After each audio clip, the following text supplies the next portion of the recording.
Quisiera invitarles para que podamos contemplar las Escrituras en el Evangelio según San Juan, capítulo 5. Evangelio según San Juan, capítulo 5, es donde está contenida nuestra reflexión. Del verso 1 al verso 9. Este es un relato, es una narrativa que Juan hace acerca del tercer milagro de Jesús, de acuerdo a como Juan lo expone en su Evangelio. Y creo que tiene pertinencia para que nosotros podamos, una vez más, reafirmar el propósito por la cual está escrito el Evangelio según San Juan. En el capítulo 20, Juan afirma cuál es la razón por la cual él escribe este Evangelio. Y dice, y esto es para que a través de todo, estoy parafraseando, ¿verdad?, de todo lo que he escrito aquí y sus señales, podamos creer en el Hijo de Dios, en Jesús. Y yo creo que hoy más que nunca la figura de Jesús no puede ser parte de una explicación teológica para nosotros poder atribuir X o Y experiencia muy única y muy personal. Jesús tiene que ser el mismo Jesús de los Evangelios, y la Escritura dice que Él es hoy y por siempre, por todos los siglos. Él es. Por lo tanto, hoy nosotros contemplamos la figura de Jesús, no a la distancia, sino como los caminantes de Emaús, un Jesús que camina con nosotros y que se sentó a comer, y hoy le hemos visto cara a cara. Hoy las vendas, las escamas de nuestros ojos fueron quitadas y podemos decir, Jesús está con nosotros. Amén. De eso se trata esta narrativa, y yo creo que también nos da explicación para nosotros poder entender la dinámica de la vida espiritual y el propósito de ese ministerio de Jesús. Y hay algo que me llama la atención, y es que las Escrituras siempre van a recalcar en que nosotros aprendamos a priorizar, es decir, pongamos en perspectiva las palabras de Jesús. Buscad primeramente el reino de Dios y su justicia, y las demás cosas os serán añadidas. En tiempos de crisis, nosotros necesitamos afirmar a la enésima potencia que Jesucristo es el Señor de nuestra vida, y que los asuntos del reino son más importantes que las crisis que podamos tener aquí. El apóstol Pablo dice, esta leve y momentánea tribulación produce en nosotros un más y excelente peso de gloria. Vamos a las Escrituras. Juan capítulo 5, del verso 1 al verso 9, dice la palabra del Señor de la siguiente manera. Después de estas cosas, había una fiesta de los judíos, y subió Jesús a Jerusalén. Y hay en Jerusalén, cerca de la puerta de las ovejas, un estanque llamado en hebreo Betesda, el cual tiene 5 pórticos. En estos yacía una multitud de enfermos, ciegos, cojos y paralíticos, que esperaban el movimiento del agua. Porque un ángel, verso 4, descendía de tiempo en tiempo al estanque y agitaba el agua, y el que primero descendía al estanque, después del movimiento del agua, quedaba sano de cualquier enfermedad que tuviese. Y Y había allí un hombre que hacía 38 años que estaba enfermo. Cuando Jesús lo vio acostado y supo que llevaba mucho tiempo así, le dijo: ¿quieres ser sano? Señor, le respondió el enfermo, no tengo quien me meta en el estanque cuando se agite el agua. Y entre tanto que yo voy, otro desciende antes que yo. Jesús le dijo: levántate, toma tu lecho y anda. Y al instante, aquel hombre fue sanado y tomó su lecho y anduvo. Y era día de reposo aquel día. Palabra del Señor. Las narrativas de los evangelios, además de exponernos en el contexto en que fue escrito, es decir, la razón por la cual fue escrita, y ya hemos visto que en Juan tiene el propósito de señalar Jesús como el Mesías prometido, Jesús como el Hijo de Dios, Jesús como el Verbo encarnado, como lo define el capítulo 1 del Evangelio según San Juan. Es Dios con nosotros. Esa es la intención juanina, no solamente en este Evangelio, sino en las dos epístolas que más adelante nosotros vamos a conseguir. Por lo tanto, cuando nos acercamos a una narrativa como esta, no solamente vamos a ver ese propósito, sino que también tenemos que indagar y que Jesús quería también decirnos hoy, en el 2017, a nosotros. ¿Por dónde nos lleva el Espíritu Santo para nosotros poder entender y sacarle provecho a esta palabra que ha sido inspirada desde antes de la fundación del mundo para usted y para mí? Y es importante que nosotros veamos, y algunos teólogos dicen que este milagro en particular marcó el ministerio de Jesús de una manera extraordinaria. Juan recoge 7 milagros en su evangelio, y de acuerdo al orden cronológico en que el evangelio está escrito, es el tercer milagro. Tercero, 3 es el número perfecto. Y algunos, me va usted siguiendo, tenemos que ir en esa dinámica para observar los mensajes que están expuestos en esta narrativa para que usted y yo hoy podamos ser edificados. Y en particular milagro, como les decía ahorita, cambia el ministerio de Jesús, porque algunos teólogos dicen que él hizo este milagro a propósito. Inclusive, ahí no aparece ninguno de los apóstoles con él. Aparentemente estaba solo. Y no solamente eso, sino que en este milagro reta a las autoridades religiosas, reta el establishment, es decir, aquello que había sido impuesto por la sociedad e impuesto en este momento por la cultura religiosa de la época, cambiando la forma de ver las cosas y aclarando otras cosas que habían sido distorsionadas. Y la vamos a ver ya mismito. Así que, en primer lugar, para poder seguir viendo esta narrativa como lo estamos describiendo, tenemos que ir verso por verso. Así que, en primer lugar, Jesús se aparece en el estanque de Betesda un día después de la fiesta, o en el momento de la fiesta. No sabemos qué fiesta era esa. Lo que sí podemos concluir, después de algunos análisis de los estudiosos bíblicos,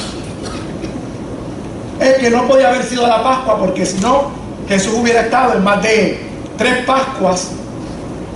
Y siempre nosotros señalamos que el ministerio de Jesús tuvo vigencia terrenal de 3 años. Así que llegan a la conclusión que era en la fiesta de Pentecostés. ¿Ve por dónde vamos? Pentecostés. Jesús va solo, reta a las autoridades eclesiásticas, religiosas de la época, en una fiesta muy particular, la fiesta de Pentecostés, que 3 años más adelante se dice que la iglesia nace el día de Pentecostés. Así que Jesús va encaminado con una misión, va encaminado a un lugar donde están los enfermos. Y cuando usted analiza lo que significa enfermedad, no es otra cosa que la alteración leve o grave del funcionamiento normal de un organismo o de alguna de sus partes debido a una causa interna o externa. Ahí es donde va Jesús. Jesús quiere no solamente demostrarnos que puede sanar al enfermo físico, sino Jesús quiere sanar espiritualmente, sanar de adentro para afuera, no solamente a aquel hombre, sino a la sociedad y a nosotros presentarnos para que tengamos presente que hay algunas enfermedades que son de carácter espiritual que tenemos que echarle el ojo y permitir que entre Jesús a sanar esas enfermedades. Así que en el verso número 2, ahí vamos a encontrar dónde fue que llegó Jesús. Jesús llegó a esta piscina, y en el griego la manera en que se escribe piscina significa que la gente se tiene que tirar de cabeza al agua. Y dicen los estudiosos que este lugar era hondo, era profundo, no era llanito como decimos en buen español puertorriqueño. Así que Jesús llega allí, al estanque de Betesda. Betesda significa casa de misericordia. Jesús llega al estanque de la casa de misericordia que está en los 5 pórticos. Los 5 pórticos son los símbolos de la Torá judía, representando el fundamento espiritualista y espiritual de esa nación. Y aún con que sea una casa de misericordia, aún con los pilares religiosos que tenía esta sociedad, allí había un enfermo hacía 38 años. ¿Me va usted siguiendo? Parece que no. Amén. Gracias. Amén. Así que Jesús llega a este estanque, y aquí es donde nosotros tenemos que abrir los ojos bien, porque Jesús se va a confrontar. Dice la narrativa que hay muchos enfermos allí. Hay ciegos, hay cojos y hay paralíticos. El ciego, obviamente, la incapacidad absoluta de poder ver la realidad que está en su alrededor. El cojo, la incapacidad parcial para poder caminar normal. El paralítico no puede ejercer sus funciones normales para caminar. Jesús había dicho en Lucas, cuando reveló la naturaleza de su ministerio, Lucas 4:19, que Él había venido a dar libertad a los oprimidos, a los ciegos dar vista, a los paralíticos ponerlos a caminar, y a los cojos darle la oportunidad para que fueran así, siguieran hacia adelante. Y a los pobres se les iba a anunciar las buenas nuevas. Así que del verso 5 al verso 6 de esta narrativa encontraremos un diagnóstico extraordinario que Jesús hace de cómo la gente puede enfermarse espiritualmente. Y Jesús recoge que en estos 38 años que este hombre lleva ahí, no es casualidad que 38 años fuera lo que estuvo el pueblo de Israel dando vuelta en el desierto, y todos fallecieron, todos perecieron en el desierto. Así que Jesús comienza a decir: aquí hay cojos, aquí hay paralíticos, y aquí está el símbolo, el hombre símbolo de lo que es la muerte espiritual. 38 años en el mismo lugar, enfermo. Número 21:5 recoge que el primer problema de estos 38 años de la gente en el desierto fue el desánimo. Y habló el pueblo contra Dios y contra Moisés: ¿por qué nos hiciste subir de Egipto para que muramos en este desierto? Pues no hay pan ni agua, y nuestra alma tiene fastidio de este pan tan liviano. El desánimo, la primera enfermedad espiritual que tenemos que tener presente. Luego el apóstol Pablo en 1 Corintios 10, del 6 al 10, vuelve a recalcar sobre esto. Y dice el apóstol, escribiendo a la iglesia de Corintios, 1 Corintios capítulo 10, del 6 al 10, les habla sobre la murmuración, que no es otra cosa que esa famosa crítica, esa famosa actitud de siempre estar criticando las cosas, donde es lo contrario a una realidad cristiana que se llama contentamiento. Dice la Escritura: mas estas cosas sucedieron como ejemplo para nosotros, para que no codiciemos cosas malas como ellos codiciaron. Ni seáis idólatras como alguno de ellos, según está escrito: se sentó el pueblo a comer y a beber y se levantó a jugar. Ni forniquemos como algunos de ellos fornicaron y cayeron en un día 23,000. Ni tentemos al Señor como también algunos de ellos le tentaron y perecieron por las serpientes. Ni murmuréis como algunos de ellos murmuraron y perecieron por el destructor. Esta enfermedad es la que está cuajándose en el ámbito espiritual, que ahora Jesús viene a hacer énfasis y a ponerse presente como la alternativa y la cura ante algo que ni la sociedad había podido combatir, que ni los pilares de la espiritualidad judía no habían podido combatir, y que sobre todas las cosas, aún el buen gesto de misericordia y de compasión, y ese refrán que por ahí dice: yo no le hago mal a nadie, usted lo conoce.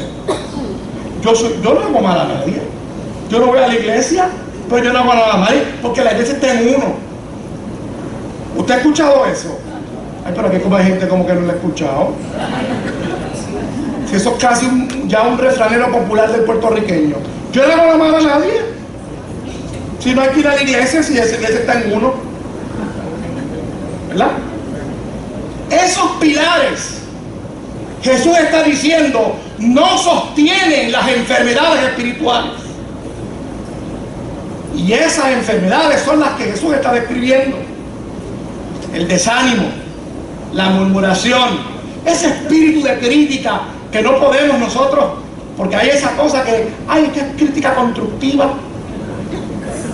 Levante la mano aquí el que le han hecho una crítica constructiva, por favor. Más que dos nada más, gracias a Dios.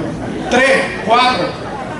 El 90% de la crítica no es constructiva, es porque me enfogona y me molesta lo que tú estás haciendo, o no creo en lo que tú estás haciendo y te critico. Y esos son los pilares que estamos viendo en nuestra sociedad. Jesús es la cura a la murmuración. Jesús es la cura a la cultura del chisme, que tanto nos está destruyendo por dentro. Ay, nadie dice amén, Dios mío. Ay, gracias, amén, gracias.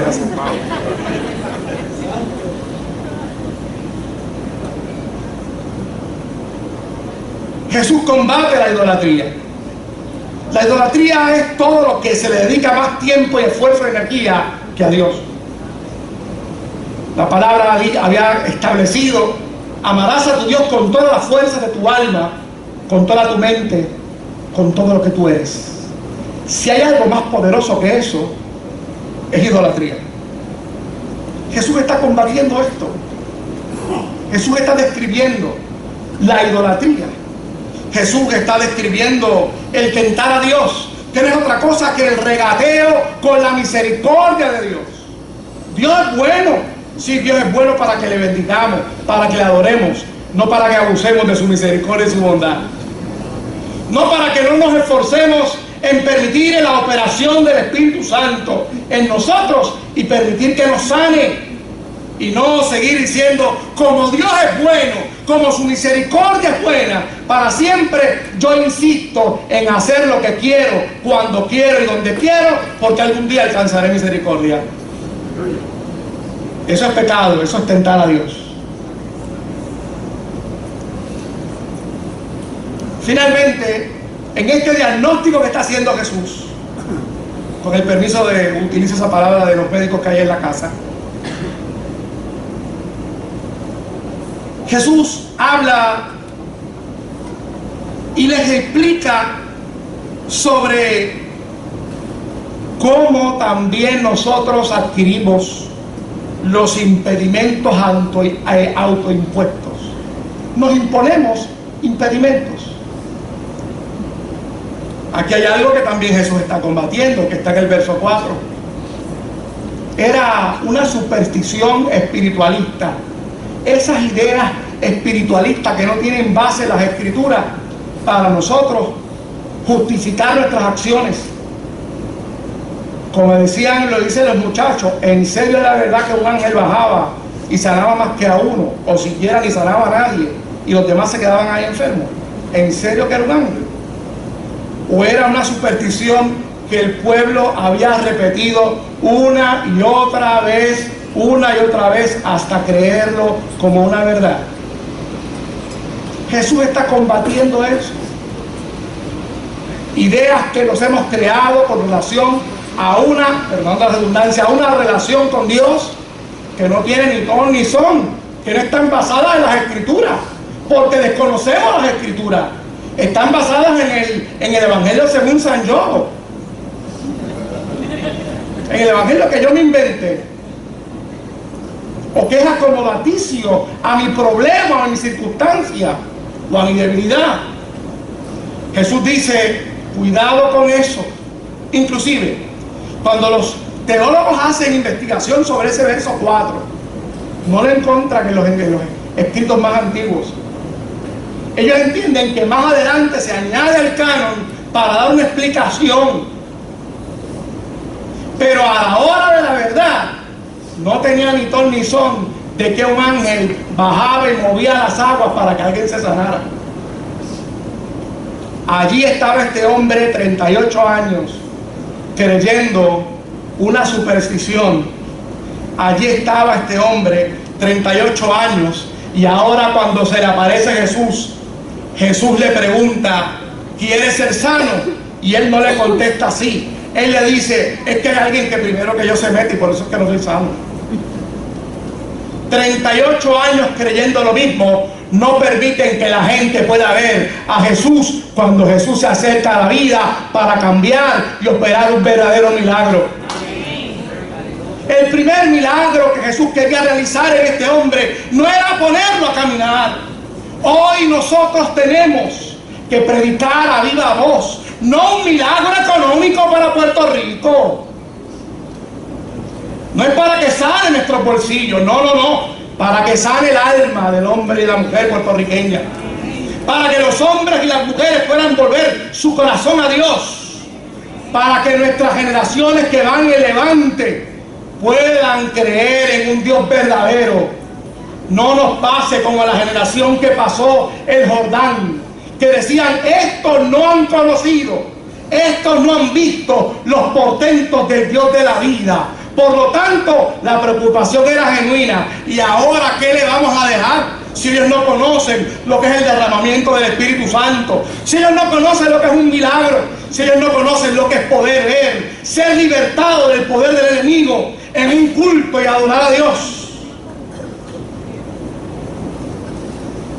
Esa es la preocupación. Esa era de ella, esa debe ser el elemento fundamental de nosotros como cristianos.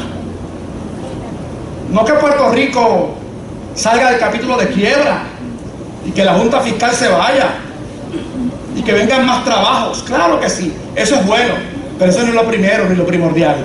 Lo primordial es que el hombre y la mujer de esta bendita tierra puedan reconocer que Jesucristo es el Rey de Reyes y Señor de Señores. Aleluya. Que en cada esquina de nuestra tierra, mire que hay iglesias en este país, en el 90, no, fue en el 98, no, un poquito más arriba, ya en los 2000, se habían calculado sobre 13.000 iglesias en Puerto Rico, en un radio de 100 por 35, una de las jurisdicciones que más iglesias por milla cuadrada tiene. Necesitamos predicar y reconocer que solamente la figura de Jesucristo es la que puede diagnosticar la enfermedad que vive el hombre y la mujer. Nosotros necesitamos permitir que Jesús llegue a nuestra vida. No importa en la casa de misericordia que habitemos, no importa con los pilares espiritualistas que tengamos nosotros, con el bagaje religioso que tengamos, necesitamos a Jesús que entre y escucharle para que Él nos pregunta: ¿quieres ser sano? Y nosotros poder contestarle: claro que sí. Me encanta lo que dice la misa católica al principio, en un acto de contrición, en un acto de reconocimiento ante el Jesús. No soy digno de que entres a mi casa. Nosotros tenemos que hoy reconocer y decir: no somos dignos de que entres a mi casa, pero si a ti te place hacer un milagro en el interior de mi vida, abro mi corazón, abro mi mente para que me sanes y yo pueda vivir para ti. Aleluya.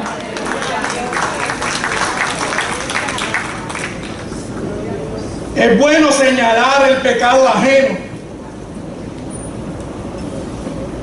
pero hoy necesitamos como iglesia entrar en esta postura que entró, que Jesús quería que este hombre entrara, pero como que no le entendía. Imagínate, 38 años repitiendo lo mismo.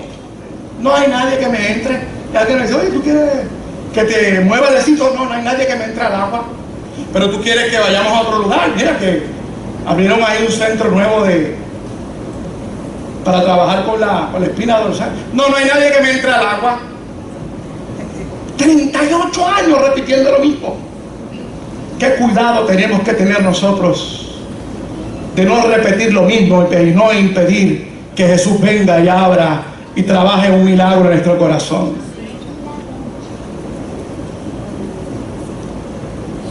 ¿Qué hago? ¿Qué hacemos? Si Jesús llegó por el norte, por el sur, por el este, por el oeste. Hace más de 100 años llegó a este país con un evangelio de poder, un evangelio de alegría, un evangelio, óigame, que transformó la vida de nuestros jíbaros, transformó la vida de nuestra gente, que si había crisis, más que ahora. El Espíritu Santo tocó a mi viejo para la década del 40 para que fuera y que predicara a Aguada. Y cuando llegó a Aguada se encontró con un pueblo sumergido en la tuberculosis, la desintería. Eso se ve más que en África nada más. Y es que la gente se acuesta hoy, y voy a utilizar una palabra, ¿verdad?, y yo espero que nadie se me escandalice. Se acuesta con diarreas y mañana ya no vive más. Eso pasa en África. Aquí hay una enfermera y los médicos que pueden dar fe de eso. Eso era lo que había en este país. Pero cuando el evangelio, cuando Jesús llega, Jesús transforma. Y el viejito me contaba: es que nosotros parece que éramos locos. Porque ¿cómo era posible que yo me quedara en una casa donde cuando yo llegaba este viernes habían personas con disentería, con tuberculosis, con otra serie de virus? Y yo me quedaba del sábado o del viernes hasta el domingo, y el domingo me iba.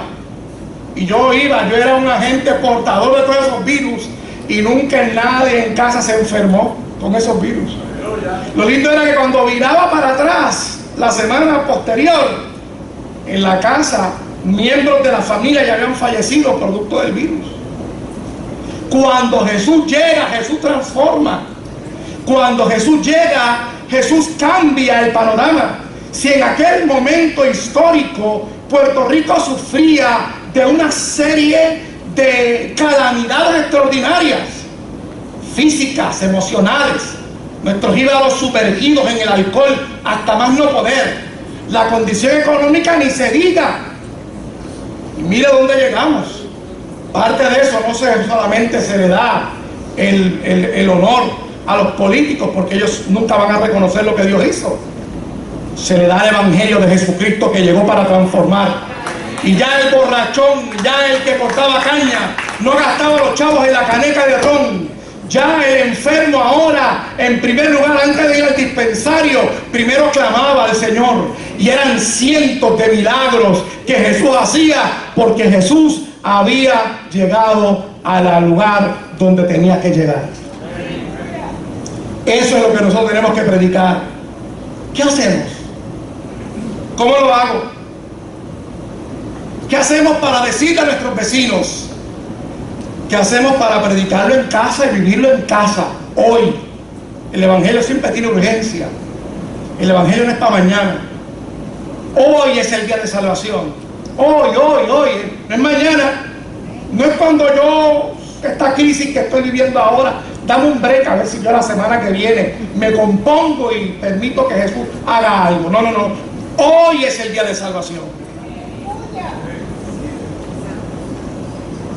Lo primero que hay que hacer es reconocer que Jesús nos está buscando. Jesús llegó a la casa de misericordia, Betesda. Jesús llegó al lugar donde estaban los 5 pórticos. No importa cuánto tiempo usted lleve en la iglesia, no importa cuánta religión usted sepa, no importa cuántos títulos teológicos usted tenga, si Jesús no llega y usted reconoce que Jesús está en la casa, usted y yo seguiremos enfermos y nunca veremos el milagro que Dios quiere operar en nuestra vida. El doctor Jones, profesor del Seminario Evangélico de Puerto Rico, sería 1999, me entrevista para yo hacer ingreso al Seminario Evangélico. El doctor Jones hablaba como se acuerda McDowell, aquel que daba el tiempo. Ay, no me diga que no se acuerdan. Era un norteamericano que vivía como 40.000 años aquí, pero todavía tenía un acento muy particular, ¿verdad? Así que el doctor Jones, con su acento muy particular, me dice: háblame de la iglesia. Y yo empiezo una disertación, porque no era por escrito, era oral. Yo hacía una disertación de la iglesia, y él se me queda mirando, permite que yo termine, ¿verdad?, todo el discurso que yo le estaba dando allí, y me dice: ¿sabe algo? La iglesia está en el mundo, y el mundo está en la iglesia. Y yo me quedé como que, ¿y ahora qué le digo? Tenemos que tener cuidado, y aunque nosotros habitemos en la casa de misericordia, aunque estemos en la piscina que nos sumergimos de cuando en vez y de vez en cuando, y aunque estemos debajo de los 5 pórticos, nosotros tenemos que reconocer que estamos en el mundo. Tenemos que ser guardados por Jesús. Tenemos que reconocer que necesitamos a Jesús caminando con nosotros 24 horas. No es el Jesús que lo dejo allí y lo cojo ahorita para solucionar la crisis. No, Jesús estará contigo en la crisis. Jesús estará contigo en el desánimo. Jesús estará contigo aun cuando dudes de su presencia. Él ha prometido estar contigo todos los días hasta el fin del mundo. Aún con tus dudas, Él estará ahí. Solamente necesitas reconocer su presencia a tu lado. Aleluya. Este amigo lloraba en un momento de crisis, y hay gente que no permiten ser consolados, y este amigo era de eso. Sabía mucha religión. Me dice: Ariel, lo que me vas a decir yo no sé. Lo que me vas a decir yo no sé, pero estoy tan adolorido en este momento. Yo estoy tan molesto inclusive.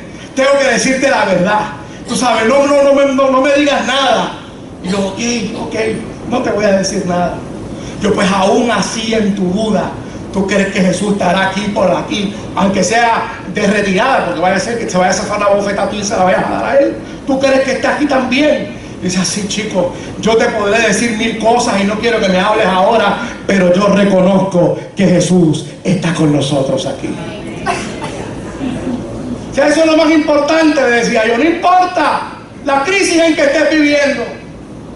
Lo primero que tenemos que hacer es reconocer que Jesús desea sanarnos, que Jesús desea meterse en tu crisis, que Jesús desea meterse aún en las profundidades donde nadie iba. Allí no estaban los fariseos, allí no estaban los saduceos, allí no estaban los apóstoles, pero allí sí había llegado el Hijo de Dios para sanar y salvar lo que se había perdido. Aleluya. Aún en la casa de misericordia necesitamos abrir el corazón y decirle: Jesús, aquí yo estoy, sáname, sáname, necesito tu presencia. Debes desearlo con lo más profundo de tu corazón.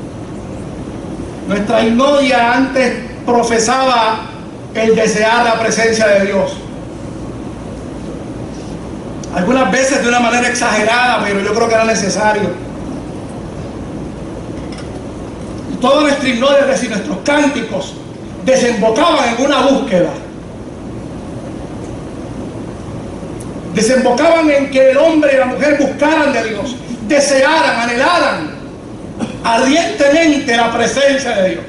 Inclusive se llegó en un momento a decir, en la connotación teológica de lo que era el culto, nosotros hemos venido a buscar la presencia de Dios. ¿Se acuerda de eso? Usted llega a la casa del Señor a buscar la presencia de Dios, porque era que había esa connotación de búsqueda, de desear la presencia de Dios.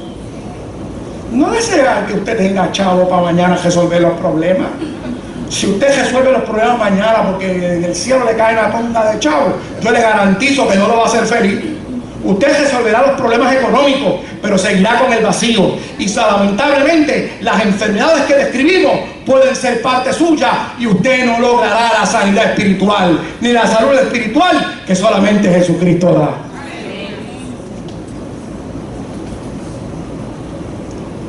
Eran coritos, estoy tratando de acordarme de algunos coritos, de esos que eran de búsqueda.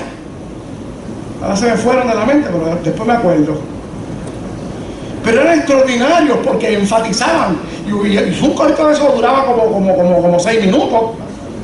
Blanquita, dándole ahí candela. Oye, si usted y yo no salíamos del culto entendiendo que teníamos que buscar la presencia del Señor, pues no estábamos allí. Pero eso es algo que tenemos que anhelar más que nunca. Hoy mi intención en el nombre del Señor es que cuando termine el culto usted salga de aquí anhelando la presencia de Jesús. Hoy yo quiero que Jesús vaya conmigo en el carro en esta noche.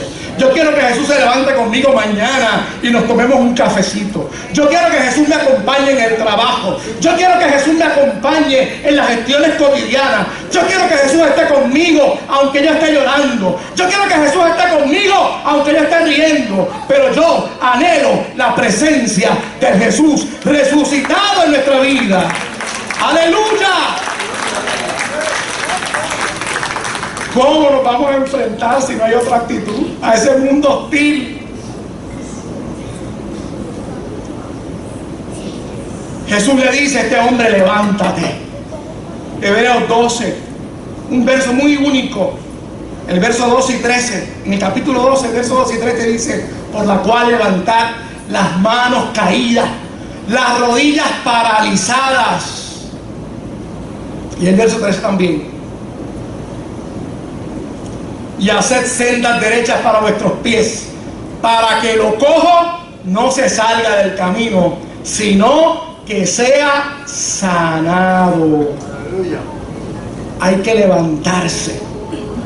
Jesús llegó, yo lo deseo en mi vida, y ahora me levanto, ahora me incorporo, ahora yo asumo una actitud.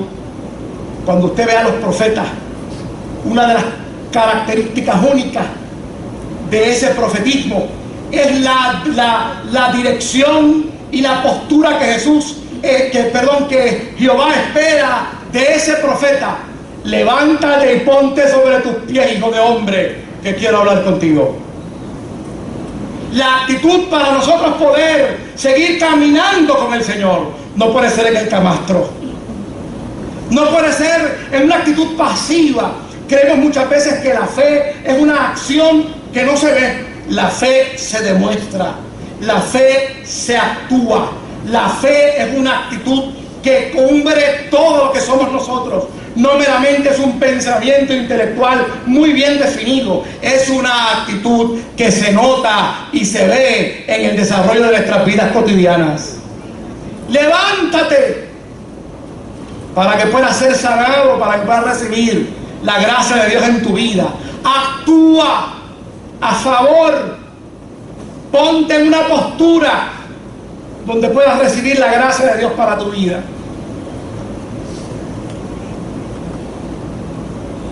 Jesús le dice: toma tu lecho. La comodidad en la cual habías estado ahí, sácala del camino, toma tu lecho y finalmente camina, anda. La Biblia dice en Hebreos 11:8 que Abraham es constituido padre de la fe porque escuchó la voz de Dios. Siendo llamado por la fe, Abraham, siendo llamado, obedeció para salir al lugar que había de recibir como herencia, y salió sin saber a dónde iba.